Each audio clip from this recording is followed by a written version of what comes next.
Hello, dear students, and welcome back. Today I'll explain Chapter 4.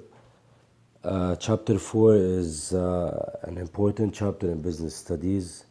It will teach you about the different forms of business organization and the difference between them.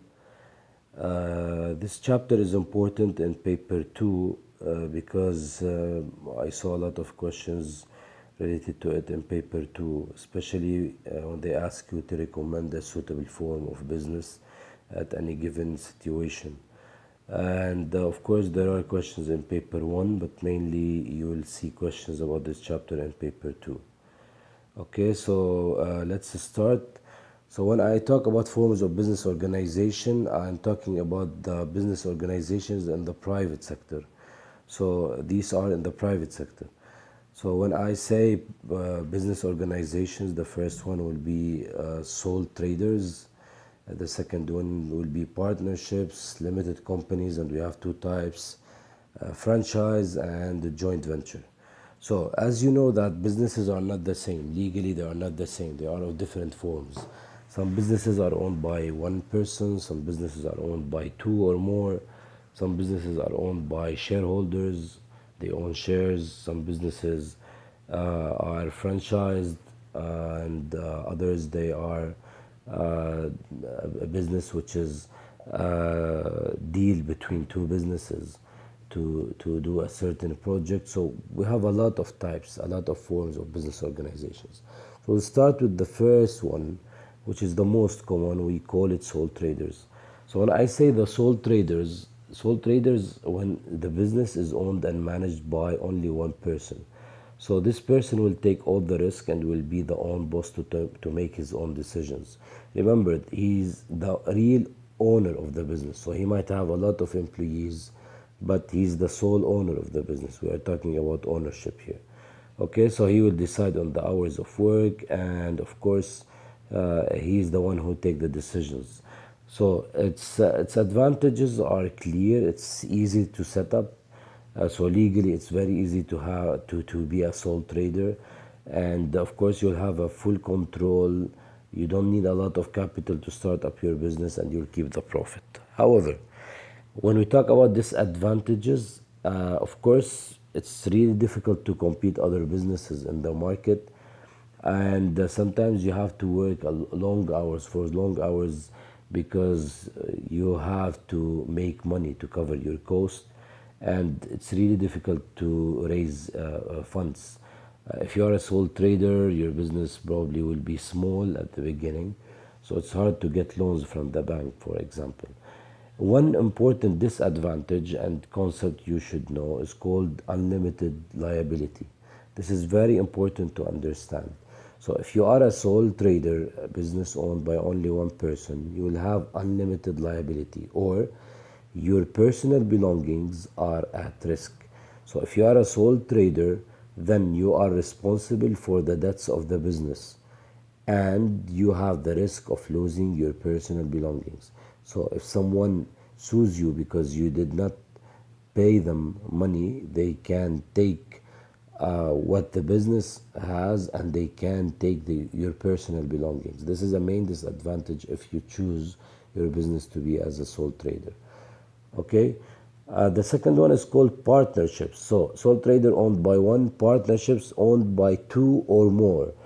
Legally it's up to 20 people. We still call it partnerships. It's common in law office and accountancy. Dentists, for example, they work together, they make a partnership.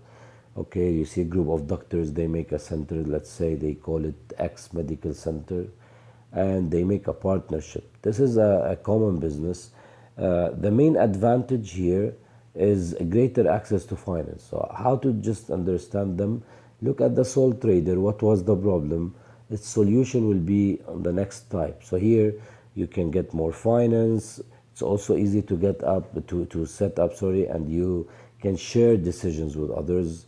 Of course, you are not alone now as sole trader, and you share the workload. But again, we have unlimited liability. So if we are partners in a partnership, we are totally liable for the debts of the business, and we have the risk of losing our personal belongings. Of course, we will share profit. This is a disadvantage. It's not for one person anymore. We will share business decisions, and sometimes we might not agree on a certain decision, and it's also still somehow hard to raise finance for expansion. Okay, so you have to understand that sole traders and partnerships are called unincorporated businesses. So remember, sole traders, partnerships, they both share one important factor or one important characteristic, which is unlimited liability. So when I say unlimited liability, the owners, they have the risk of losing their personal wealth to pay the business debts, because you'll see later on other businesses, you are liable only up to what you invest in the business, so your personal belongings will not be touched. Okay, so when I say unincorporated businesses, these businesses, they have a legal identity as the owner, so we can consider the owner, and the legal identity of the owner is the same as the business. That's why I say they have unlimited liability. So if someone sues the business, he will sue the owner of the business as well. Okay, so this will summarize partnerships and sole traders. So as you can see here, the sole traders, you are the owner, no sharing of profits, incentive to work hard, easy to set up. Okay, but you have unlimited liability, and there is no continuity. I mean, if you die, the business will die. Legally, the business will die if you are a sole trader or partnership. In the partnership, the good thing that you share responsibility with others, and you have more ideas from partners, and everyone can do a certain job. But of course, it's hard to raise finance, and you still have unlimited liability. Okay, so sole traders, partnerships, the first part of business organizations. Okay, now the other type, we call them limited companies. So here we move to a new type of businesses, which has the first characteristic is the limited liability. So when I say liability, I mean responsible. Here, as an investor, as an owner in a limited company, I'll have the limited liability, or in other words, I am only liable for what I invest in the business, and my personal belongings are not at risk. We have two different types of limited companies. The first one is called the private limited company, and the second one, public limited company. A small hint here, don't mix private limited, public limited with something called public sector or private sector. They are totally different. Remember, these businesses, private limited company or public limited company, are private sector businesses. We call them private and public because of a certain reason. We'll talk about it now. So when I say limited company, the owners are called shareholders because they own shares in the business. Usually private limited company has a small number of shareholders. Sometimes it's a family business, a father and his brother, for example, and his son, for example, they make a private limited company. However, in the public limited company, they have a large number of shareholders. A good example like Google, like Apple, all these are public limited companies. So the size is small, however, in public limited, usually they are very large companies. Now, the important thing, which is the sale of share. If you own shares, shares means part in the company. If you own shares in the company, in the private limited company, you can only sell share to the people you know, so the family and the friends. So you make an agreement and you sell your shares to them. However, in a public limited company, you can sell shares to the general public. How? You can announce it online, on your website, on a magazine, on a newspaper. You can sell it, and you can sell shares to all the people in the whole world. So the difference here that if you are a private limited company, you can sell shares only to family and friends, while public limited company, that's why it's called public, because it can sell shares to the whole world, to the general public.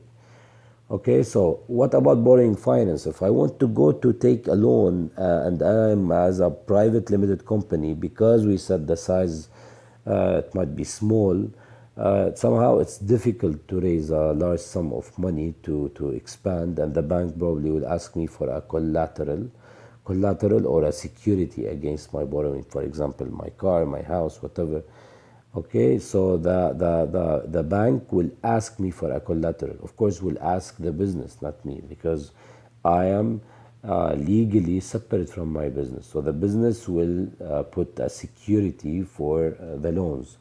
For a public limited company, somehow it's easy to get large sum of money, because usually banks, they want to deal with large businesses like what I mentioned, like Google, like Apple, like very big companies. A good example of public limited companies, Samsung, Sony, all these are public limited companies, so it's easy for them to get finance.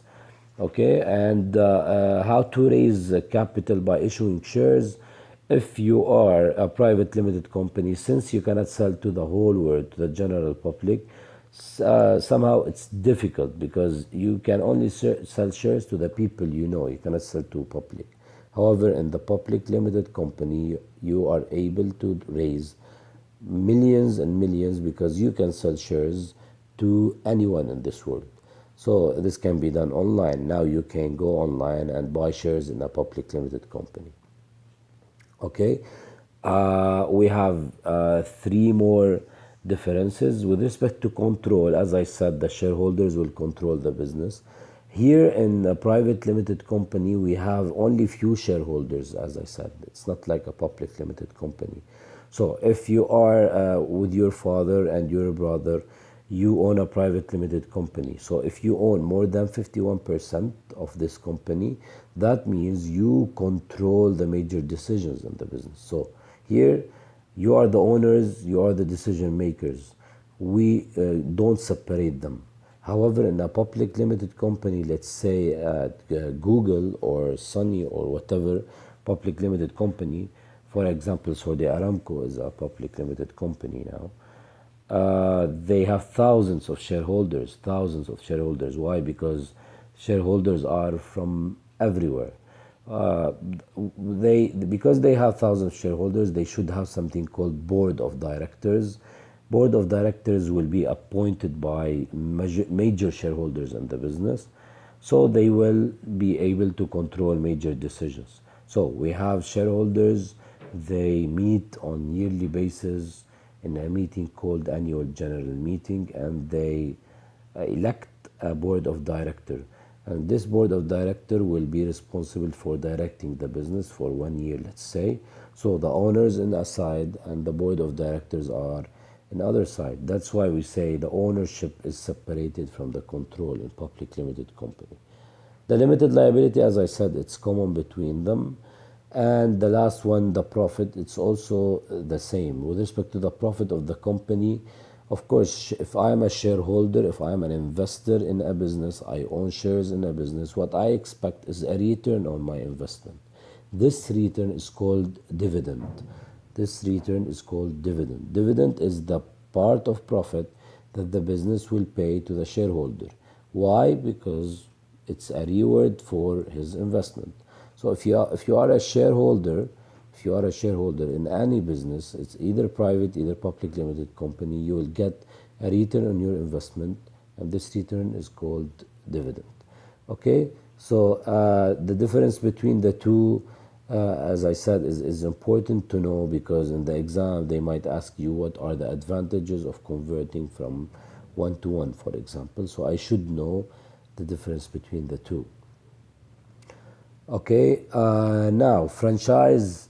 Franchise is very simple. Franchise, when you as a business owner, for example, get the right to use the name and the logo of a product or existing business. For example, you live in Saudi Arabia, you can take the franchise of any famous business outside Saudi Arabia. So it's getting the right to use the name, the logo of this business. So we call the owner of the brand franchisor, and we call you the one who buys the right, the franchisee. The benefits are clear. If you take a franchise of a famous restaurant in USA and you bring it to Saudi Arabia, let's say, or any country, of course, there is a less chance of failure because the business is already known, and they will provide you with the training, they will provide you with the advice, they will finance the international promotions that you see in the world. It's not your job to do this all over the world. They will do it, and they will guarantee that your supplies are of high quality. Remember, their reputation is important. However, it's not for free. You have to pay initial costs. Sometimes it's very expensive. It depends on the business. And the franchisor, of course, will take part of your sales and the profit and put strict controls over you. So if you have a business, I take a franchise of a restaurant in Saudi Arabia, I cannot sell what I want. I will sell what they want, because there is a restriction over what I'm allowed to sell. And of course, for the local promotions, it will be my responsibility, not their responsibility. So inside the country, I'll do the promotions, but of course, internationally, they will do it. Franchise is very common. A lot of businesses, once they are famous and they have a well brand name, they just try to sell franchise to businesses all over the world, and they try to sell this right to others so that they benefit and become more known also. And of course, they will be more known. That means their reputation will be better, and of course, their sales will increase. Okay, this is a franchise. So this is just an illustration here. So if you see here, the franchisor, the one who gives you the idea, he's the owner of original idea. He has a brand name, he has a product, he will provide you with advertising and training. You are the franchisee, the one who will contribute the capital, the money to buy the franchise, and he will be the one who starts the business and manage the business.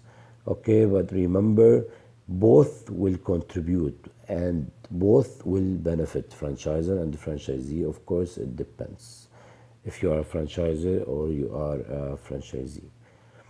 Okay, joint venture, also another type of business organization in the private sector.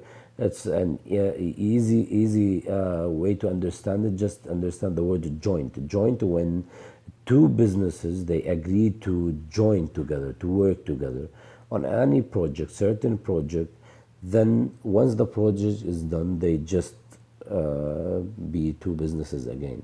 So for example, X and Y decided to build a tower. So they make a joint venture, X and Y, and they call it XY company. And once the tower is done, they are X and they are Y. X is there, Y is there. This is joint venture. So if you do a project with someone else as a business, you reduce risk because it's a split now. And of course, you will share the experience and knowledge. But sometimes any mistake that is done by either X or Y, it will affect both X and Y. And a lot of businesses, they have different styles of managing the business and taking decisions. So this might be difficult because two different minds are leading the project. So sometimes a clash, let's say, will happen between them. Okay, this is just a summary. As I said, always remember the legal identity and the limited liability in the first type of organization. As I said, unincorporated businesses like sole traders and partnerships, they don't have a separate legal identity and they have a high financial risk. The owners, of course, they have high financial risk because they are totally liable.